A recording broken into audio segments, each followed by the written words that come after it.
This is the Leading Second podcast, where we're on a mission to equip local churches everywhere to raise up uncommon leaders. The Leading Second podcast releases every Thursday morning, so hit follow and share this episode with your team. Now, let's jump into another episode for all of us who lead from the middle. This is the year of the leader. This is the Leading Second podcast.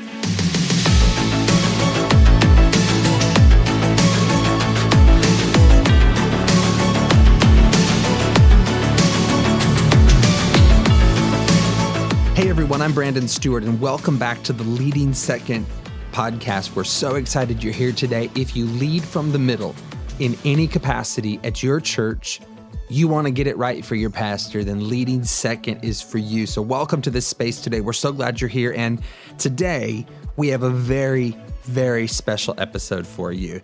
Today we're going to be talking with Les McKeown, the president and CEO of Predictable Success. He's the author of several leadership and organizational books that have been revolutionary for me in my leadership journey, in our coaching journey with Leading Second. So excited for you to hear from a brilliant leader of his caliber. So get ready. It's going to be a dynamic conversation today. Before we jump into the episode, though, I am so excited to announce the launch of a new coaching initiative here at Leading Second, and that is Leading Second Build. Leading Second Build exists to serve as a catalyst for team health and organizational momentum in local churches. We have designed a program to coach churches through a 12-month coaching journey where we want to just come alongside you as pastors and executive teams with a biblical framework and proven systems. We want to help you to diagnose where you're at and create a roadmap forward through proven coaching systems, actually out of the Predictable Success model that Les McKeown wrote. We're so excited about this. We've been believing God for a framework to help in our coaching that would really give leaders handles and a pathway forward. And I'm excited to announce this new program. We are intaking new churches into Leading Second Build now. If you'd like more information on that, head to leadingsecond.com/build and reach out. Let's start a conversation. I would love to talk about what it can mean to help you discover where you're at and how we move you forward toward all that God has for you.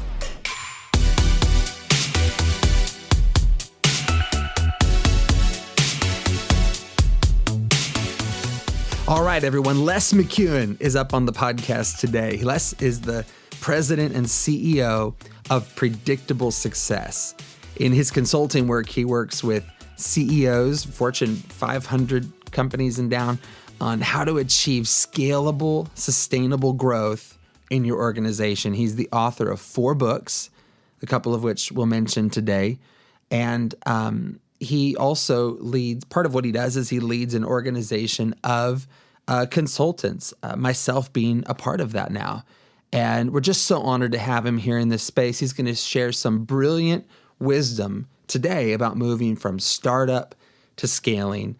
So lean in, grab something to take notes with, listen to this again if you're driving, and let's jump right into my conversation with Les McKeown. Well, welcome to the Leading Second podcast, Les. So glad to have you with us today. Thanks for joining us. Super to be here. Hi, everybody. So thankful you jumped on here today. I have to just give honor to you today and tell you how much your resources have really shaped and helped our ministry here at Leading Second. You know, what we're doing to coach organizations, even coaching executive leaders. It's just been an absolute game changer. It's what I needed for years that I didn't know I needed. And I just wanted to honor you today. Thank you for your work. It's just a great, great honor to have you in this space with us today. I really appreciate that, Brandon. As we were chatting just before we hit record, you know, one of the things when you create stuff is if you don't hear back that it's actually making a difference, it leaves you wondering, you know, did it make a difference? So I'm not one of those people who in any way takes feedback like that for granted. It means everything to me. So thank you. Beautiful, beautiful. Love your heart. And Our leading second audience won't be unfamiliar with her, but I'm joined with Jennifer Martin today from NorthRock Church. Say what's up to everybody, Jen. Hello, everybody. I'm so excited to be on with Brandon and Les. Looking forward to it. Yeah, and everybody knows I bring Jen on for the conversations where I want to sound smart. So Jen is here to help us have an intelligent conversation today. But I'm so excited for how we're using this material more in the life of leading second. So Les, what I figured we could do today is talk about some of the interesting seasons that church organizations face as they're growing and as they're stewarding what God is giving to them. But before we get into it, just talk to us briefly about Predictable Success, your book. I mean, why did you write this book? The reason I primarily wrote the book was that my then wonderful and still wonderful ex-wife now, told me that I could either write it or stop talking about it. And that worked. So it had been permeating for quite a while. I had started at a very early age. At the time, very interested in business. It was sort of like a weird kid thing.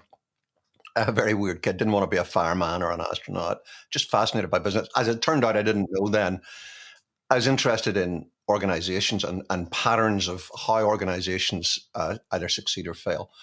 I became a serial entrepreneur, started over 40 businesses before I was 35, which sounds statistically impossible, but it isn't. And just began to see all these repeating patterns and moved over, lived in the UK, was born and grew up in Ireland, moved to the US, and I'm 198 years of age. So I moved in 1998 of all time. Because one of the reasons was because I thought I saw how these patterns, which had been working with small growing businesses, would work out with very large growing businesses. And I had an opportunity to come work with some great organizations, American Express, T-Mobile, the Army. It was a wonderful time, Microsoft, Sun, all sorts of great companies. And the model proved itself out, and I put it together as the book, and it was just bursting out of me, and I had to produce it. At the time, I wrote it primarily for a business audience, and it then became really clear from the feedback I started getting almost right away that this applies to any group of two or more people trying to achieve common goals. And so I started to do a lot of work in the faith and cause-based world as well. And we're not going to talk about it much today, but I love your book, Do Lead, as well. And I'll tell you why. It's helped me so much with language around second chair leadership, because you paraphrasing, and you kind of, leadership is not the heroic picture that we're often sold. It can happen anywhere by anyone, and you have set me free. I've taught it in our tribe. It is really given great language to leaders in the middle as to what leadership actually looks like. It's far more normal than we think it is. Yeah, the heroic stuff gets the attention because it's great. I don't think we'd go to see a Marvel movie if nothing really of any heroic nature happened. But it's and that stuff, like Sully landing the plane on the Hudson. Magnificently. And that is leadership. There's, all that heroic stuff. It is leadership. It's a tiny, tiny little sliver of it that gets all the attention.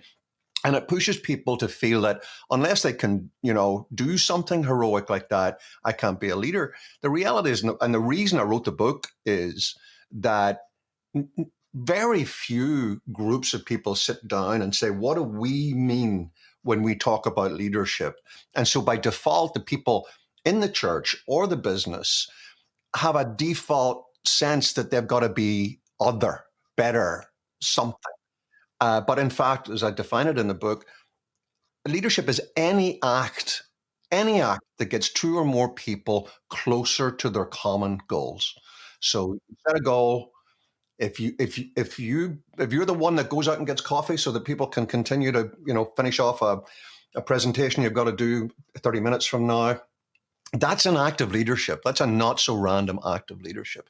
And I appreciate you mentioning that, because of all of the things that I've shared, if I could only share one part of the whole of the predictable success model, it would be that, to free people from the concept that leadership has either got to be heroic or permanent. You don't have to be a leader all the time. You can move into making, not so random acts of leadership. Somebody goes stacks the chairs for the meeting on Sunday morning. That's a leader. That's an act of leadership. Don't look like it, but it is. It's helping people get closer to their Right. common goals. Totally, Right. totally. It has brought great language to us. So today, I think Jen and I are just going to talk to you about our points of fascination here on the life cycle. People can read about it in Predictable Success to kind of know. We're not going to go into depth explaining it, but first thing I wanted to talk to you about today is early struggle, and what seems like in some places to be almost never-ending early struggle. I meet leaders and see churches all the time that are in early struggle, and also some that were doing well pre-pandemic but got knocked back down, to it in a sense through the pandemic, and are now struggling to build back out. So I'd just love to hear a little bit from you about that. And is staying there too long dangerous? Yes, because if you stay there too long, you'll die. That's one of the things that's really important to be aware of, is that when you're in any other stage of development, and as you said, we don't want to teach the predictable success life cycle here, but I mean, all of our listeners it takes like 2 seconds to realize, churches, any organization is going to go through various stages of growth. There are 7 of them. All the others, you've got an option, which is if things aren't going terribly well, you can step back to an earlier stage, regather yourself, and push forward. So you hit complexity and get overwhelmed. You can go back to a slightly simpler stage. We call it fun. Gather yourself again, and then push forward into that complex environment. There is no backward step in early struggle. There's nowhere to go. So if you don't get out, you will die. Now, that leads to why I believe a lot of churches, as you say, get stuck in early struggle. If it's of value at a later stage, if you want to talk a bit more about why something like the pandemic pushes people who are past early struggle back in there. But just to stay on your point about why do so many churches seem to get stuck in early struggle? There are 2 things. One is not unique to the church world, and another one is.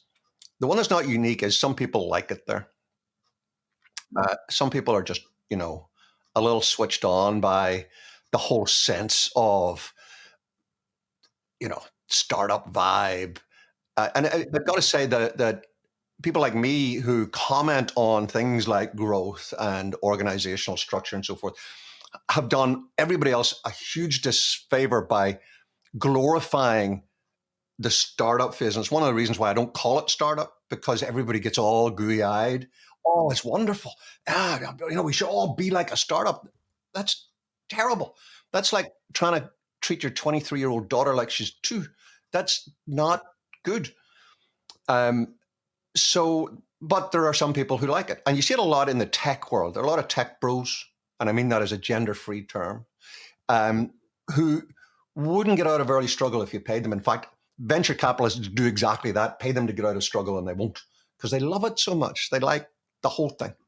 And Wow. some, church pastors are not, as you know better than I do, they're not exempt some of the, foibles that everybody else has. And some people just like it there. And so they sort of self-harm, sort of. That's a harsh phrase. And if I had time, I'd think of a less harsh phrase, but I can't.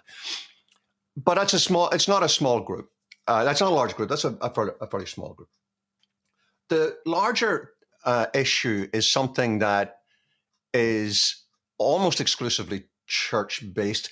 Other cause-based organizations, not-for-profits, feel it a little bit. And it goes like this. Take what we're talking about here and just look at it in the context of a for-profit business. You're a an apple grower or a MacBook pen producer, folks who don't see me, I'm holding up apples and pens. There's something really intuitive about the early struggle phase, which is, doesn't matter you read any books about this thing, you got to start making money. I got to pay people, and I've got to pay me. I've got to start making money, and I can't keep borrowing because that's going to stop at some point. And so the race against time in a for-profit world is very straightforward. I have got to find my market before I go bust. And people may not be that precisely formulating that as precisely, but you talk to certainly any successful for-profit entrepreneur, that's hardwired into them. And so they have a ruthless focus on making that happen. You transition all that into the church world. A lot of those phrases are inappropriate. I get that, but the principle is the same. You can't save the world if you can't pay the bills. It's not in the current capitalistic 22nd century world that we live in the context that we are talking about, you can't keep your church going if you can't pay the bills. And so the idea that you've got to have, even using one word in the sentence I'm about to say, it shuts down some form of lucid thinking a lot in the church world, which is you've got to have a ruthless focus on finding your market. Actually, there's two words in that sentence that aren't good. Ruthless is horrible. We don't want to do anything that's ruthless. And we don't have a market. Well, yes, you do. So that lack of clarity, if you're a pastor, you do not have to use the terminology I'm using, and I wouldn't if I was a pastor. But you've still got to make that dynamic happen. You've got to have a laser-like focus on, and it depends how you're structured, either finding a way to have a congregation that serves, allows you to at least break even, and almost certainly you're going to have to start making a surplus pretty quickly, or you have ancillary activities and you're going to fund it from that. Being clear about those is an important thing. And then once you've decided what in the for-profit world we would call our business model, then do what in the for-profit world you would say is executing. So all of that sounds very, very, who turned those bright lights on? But that's the truth. And you know, in the church world, I'm in the business world, for-profit world, you have a product and you're trying to find the market for that product to get the two things connected. I think one thing that's a struggle in the church world is sometimes we don't know who we are and what we're selling.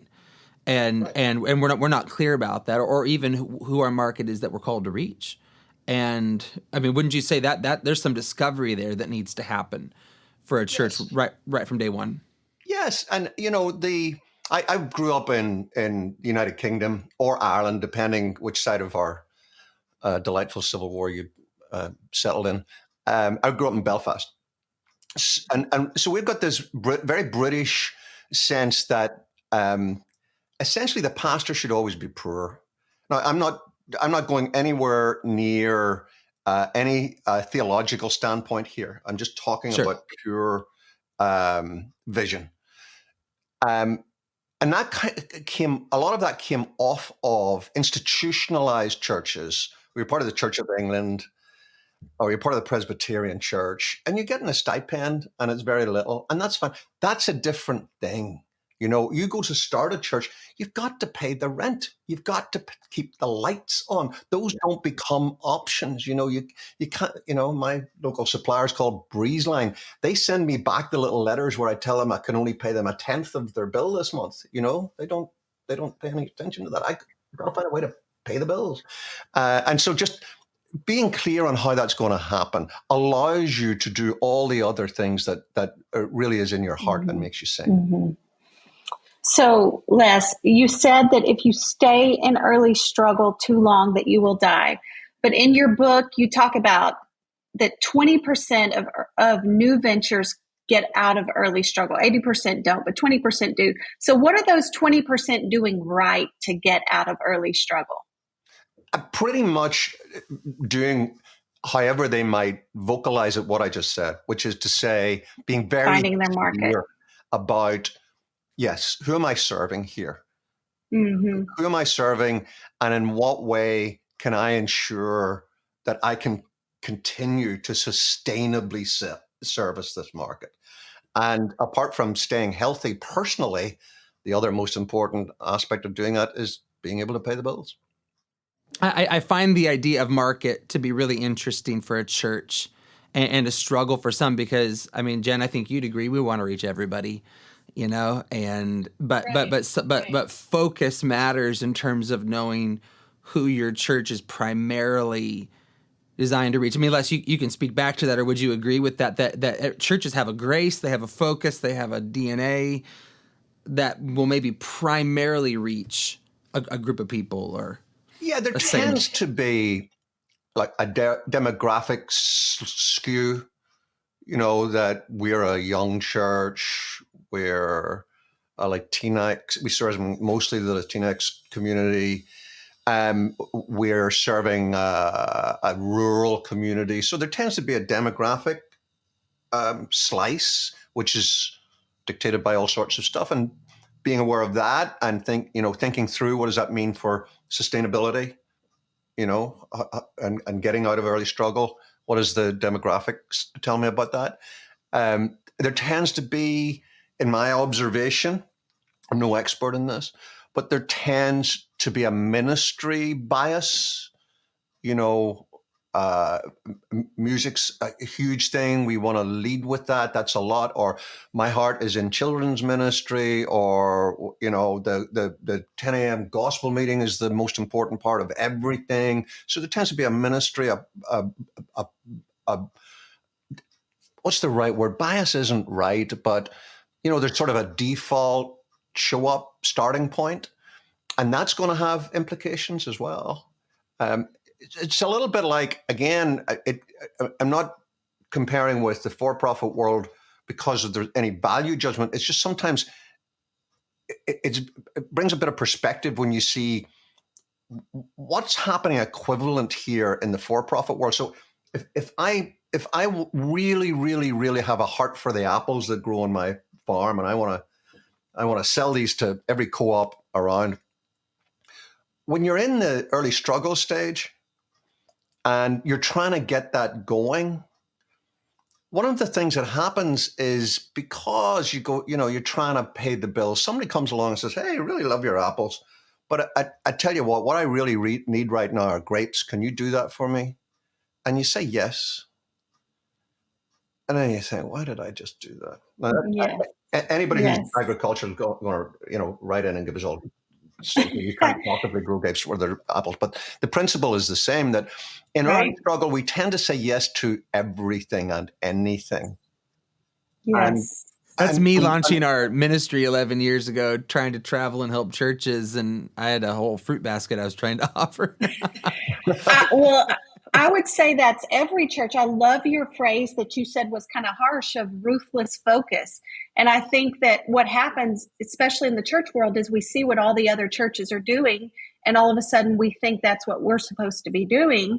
And we don't have a ruthless focus on what God called us to do in our city and what we're supposed to be doing. So yeah, we are trying to plant grapes where we're supposed to be planting apples. And what we say is, I'll do a couple of weeks of grapes, another couple of weeks of berries, and the whole thing you're thinking is, get back to the apples, get back to the apples, get back to the apples. But you know, even you get to Friday afternoon and you've taken all the grapes to everybody, taken all the berries to everybody, you look at an apple, you say, I just need a nap. You know, there's nothing left. And this whole thing about early struggle is, it's a race against time. It is a race against time. And what is it a race against? It's against resource running out. I talked a lot about money because that tends to be the leading edge, but it's all the resource. And that's your own energy, your own enthusiasm, other people's enthusiasm to stick with you, right? And so we think that, if I just do some other stuff, it'll help me get back to being focused. But it's the absolute opposite. It prevents us from doing it. That's so true. Okay, let's talk predictable success for a minute. I think my questions lie into a couple of places. How would a church know they're in predictable success is one question I have. Another question would be, why in the world would a church want to leave fun? Fun's fun. And why in the world do you want to have to go through whitewater to get to predictable success? Right. Well, just to break that down real quick for our listeners. So everybody's now totally aware, I think, of what we were talking about in the early struggle stage. What happens when you do make that focus is you eventually get out of early struggle and you get into the first stage of growth. And I call it fun. And I call it fun because that's what it is. And it's when we're at our most evangelical, small e, in that you meet somebody who's in a fun church.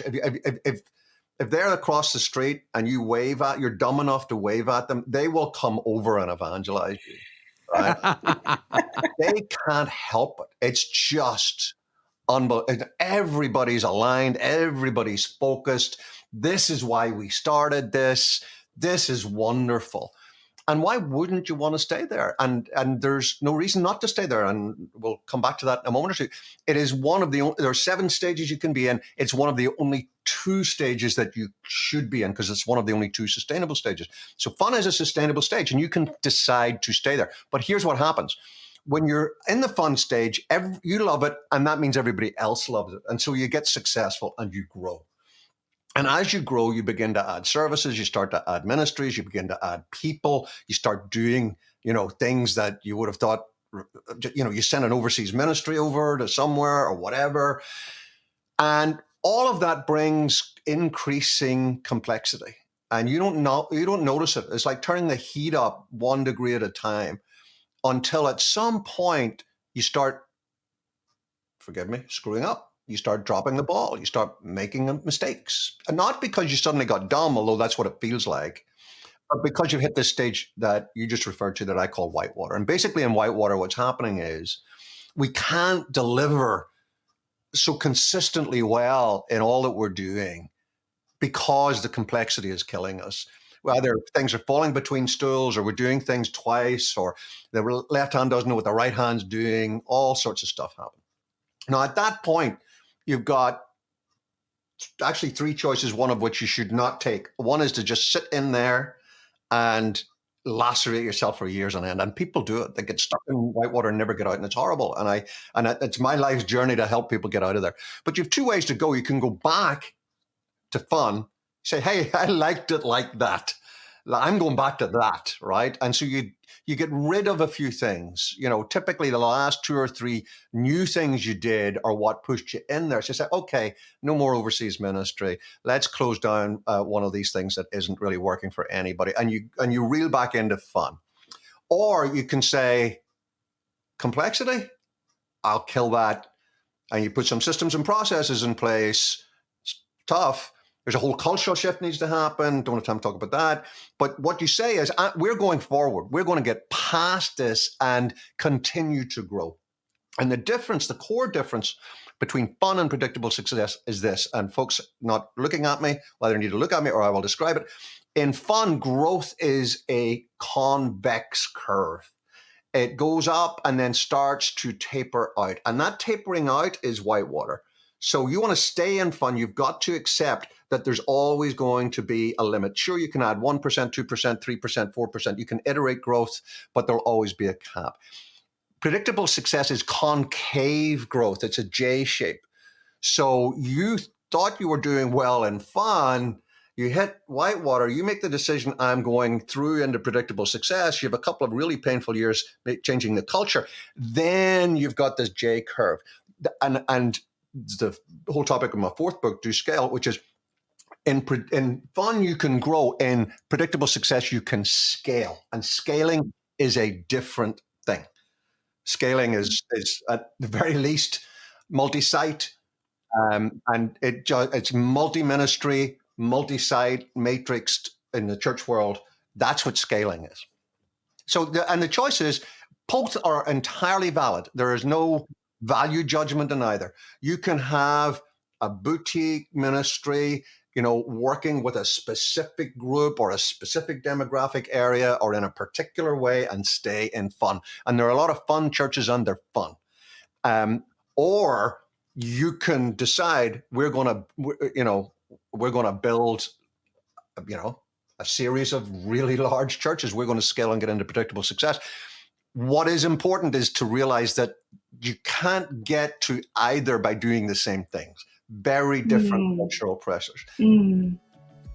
All right. Well, as you can see, we have more to come in this conversation. I'm so excited to say that we will be continuing the conversation with Les next week on the podcast, where we're going to talk about scaling and what it's going to require of us. So I want to invite you back to the Leading Second podcast next week for another brilliant conversation with Les McKeown.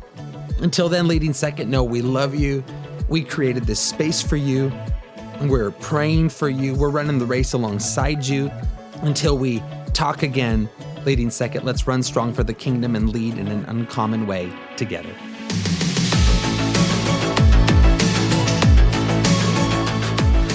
To find the episode guide, visit our website, leadingsecond.com/podcast. You can also follow us on Instagram @Leading Second and join us on the Leading Second Collective on Facebook.